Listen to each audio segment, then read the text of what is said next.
முத்தமிழ் அறிஞர் டாக்டர் கலைஞர் தமிழ் சமூகத்தின் தலைமகன், ஏழைகளின் எழுச்சிமிக்க மாபெரும் சக்தி டாக்டர் கலைஞர் அவர்களின் பொன்மொழிகள்.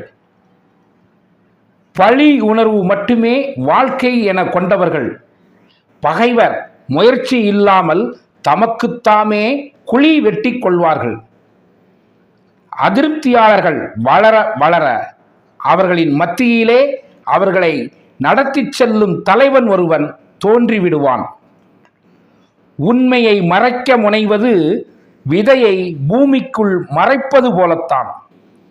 இழிவு செய்யும் நண்பர்களை விட எதிர்த்து நிற்கும் பகைவர் எவ்வளவோ மேல். நன்றிகெட்ட நரிக்குட்டி, நீச்சல் தெரியாத மீன்குட்டி சிலரை சில காலம் ஏமாற்றலாம், ஆனால் பலரை பல காலம் ஏமாற்ற முடியாது. இது முத்தமிழ் அறிஞர் டாக்டர் கலைஞர் அவர்கள் இந்த சமூகத்திற்கு சொன்ன அற்புத வரிகள், வார்த்தைகள். இதை நம் வாழ்வில் கடைபிடித்தால் வாழ்க்கையில் நாம் தெளிவான பாதையை தேர்ந்தெடுக்கலாம். ஒரு தேர்ந்த மனிதனாக இந்த பூமியில் வாழலாம்.